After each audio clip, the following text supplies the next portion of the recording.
O encontro dos conquistadores europeus com os povos brasileiros influenciou não só a cultura brasileira, mas muito fortemente a cultura europeia.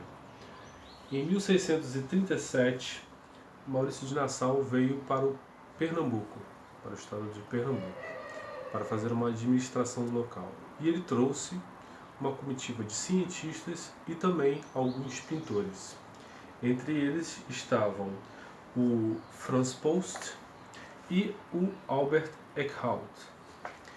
Eles fizeram muitas pinturas retratando a paisagem brasileira, e esse tipo de arte tinha a ver com uma função prática de mostrar para as pessoas como é que era a, a, a vegetação, as árvores, tudo que estava aqui no Brasil, que à época era e parecia exótico. Muitos artistas até hoje viajam para conhecer lugares, para fazer pinturas, esculturas e para desenvolver seus trabalhos artísticos.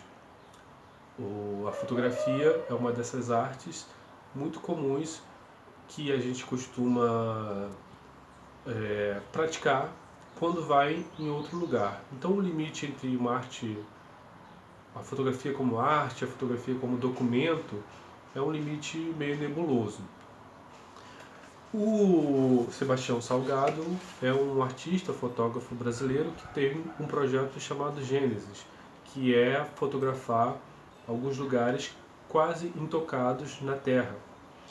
Esse projeto foi feito publicado em 2013. E aqui a gente vê uma foto do Sebastião Salgado que mostra o rio Solimões, no Amazonas. Ou melhor, o Rio Negro, que vai se encontrar com o Rio Solimões. É um rio muito grande, né? Essas árvores aqui, que não sei se fica muito claro, elas têm, às vezes, o Sebastião Salgado diz aqui 40 metros de altura, uma coisa assim, 40, 50 metros, essas coisas que a gente vê bem pequenininho. E tem essa nuvem aqui enorme, né, carregada, uma nuvem chamada cumulus nimbus. É uma nuvem muito grande, né? Se vocês imaginam o tamanho das arvorezinhas e o tamanho do rio. O rio também é muito profundo, pode chegar até 80 metros de profundidade. O rio é muito grande. E retratar isso não só de forma documental, mas também tem uma intenção artística, também leva a gente a pensar coisas, né? Como que se dá o desequilíbrio da natureza se houver uma intervenção muito forte do homem. E essa daqui é uma pintura do Rugendas, que também foi um outro artista viajante que veio para o Brasil e mostrou a nossa flora, fauna para os europeus da época. Essa aqui é uma paisagem, né, idealizada pelo Rugendas, e o Rugendas foi um alemão que veio também para documentar o que ele via aqui, né? O Dom João VI também trouxe a comitiva chamada Missão Artística Francesa, com o Jean Baptiste Debré e o pintor Nicolas Antoine Tonnet. São duas pessoas que fizeram muitos trabalhos retratando o cotidiano aqui do Brasil. O paisagismo é uma forma de você lidar com a natureza só com os elementos, pedras, folhas, árvores, moitas e tudo mais, para fazer uma espécie de arte ao ar livre, usando só esses equipamentos, essas coisas naturais. E o paisagismo organiza isso de forma a parecer para o homem uma maneira de das coisas se parecerem mais belas, mais agradáveis de se viver, de se transitar. Os jardins botânicos são um tipo de lugar onde a gente pode ver o paisagismo aplicado.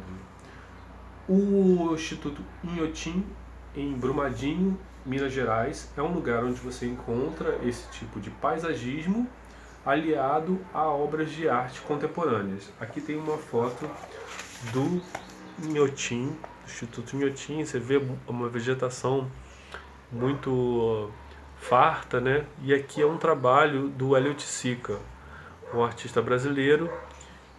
Esse trabalho é um penetrável, você entra nele e descobre as sensações das cores e passa por um processo de imersão na obra de arte, né? O Burle Marx foi um desses paisagistas brasileiros que ficaram que se dedicaram muito a descobrir a nossa floresta, a trazer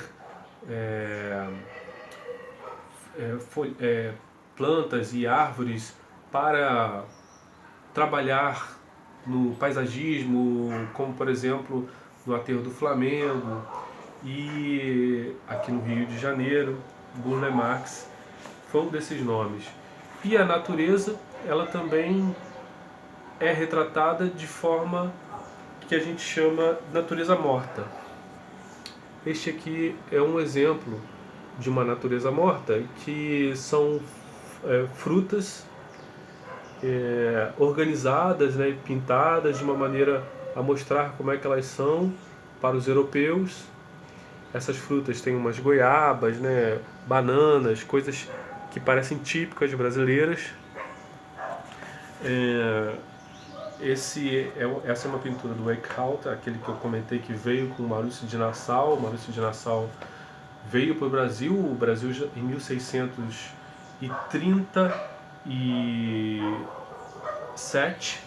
O Brasil já estava dominado pelos portugueses, mas o Maurício de Nassau os holandeses fizeram uma investida e começaram a fazer um comércio aqui no Brasil. A cana-de-açúcar era o principal produto, e depois Maurício de Nassau foi despedido, né, e voltou para a Holanda. E aqui uma das possíveis formas de arte, além do desenho botânico, que é desenhar com o máximo de fidelidade folhas e árvores e flores, tendo um caráter documental para mostrar para outras pessoas como é.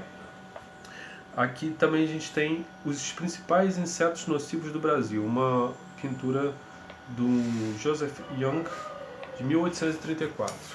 Então ele mostra alguns insetos que ele encontrou aqui no Brasil e levou esses desenhos para que outras pessoas pudessem compreender o que poderia ser visto aqui nas florestas, nas ruas e etc.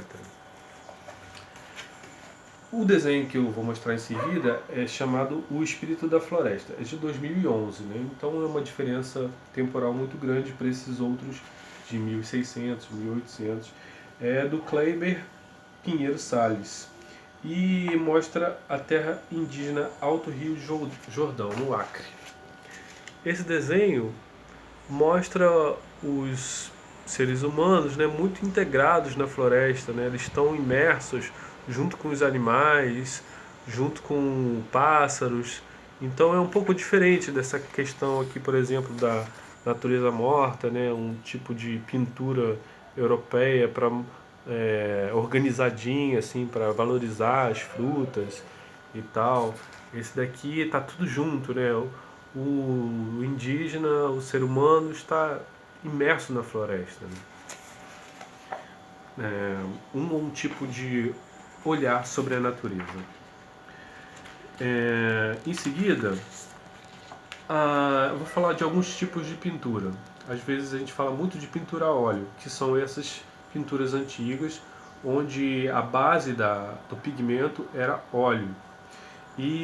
Mas existem outros tipos. Por exemplo, a aquarela. A aquarela é uma tinta bem líquida, que às vezes a gente pode usar manchas e aguadas, botar bastante água, porque ela se espalha de uma maneira bem bonita.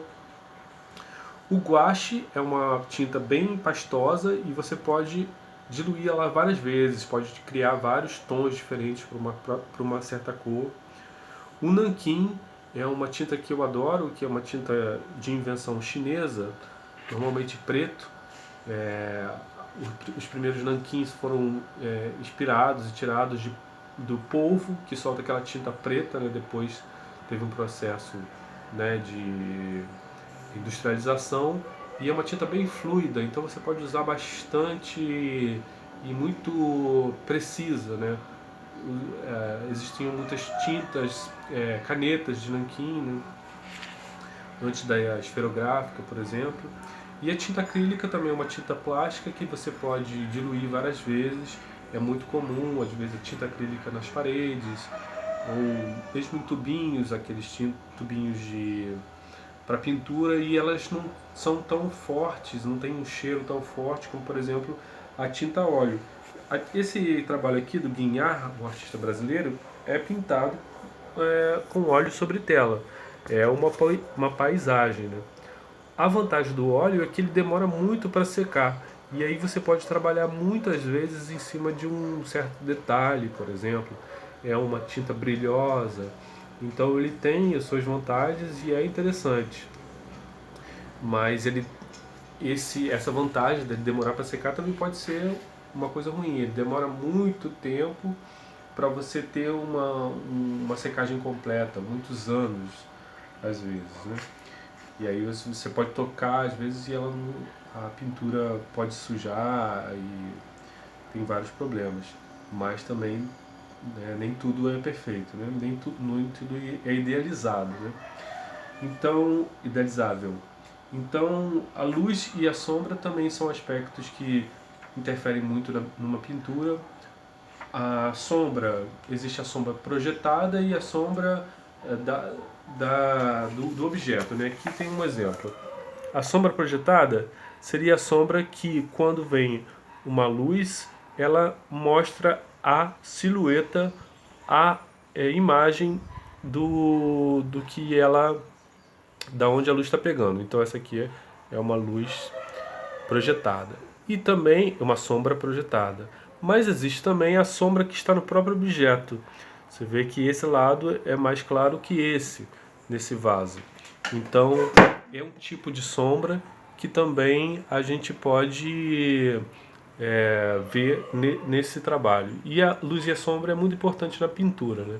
Ela sempre atua e sempre está presente, principalmente quando a gente pinta, né, a natureza, e ela é uma constante, e os impressionistas, por exemplo, trabalharam muito essa questão da luz e da sombra, e das cores com das sombras com cores e assim por diante. Então esses foram alguns exemplos de artistas que viajaram para pintar e paisagens que foram que saíram desses trabalhos deles.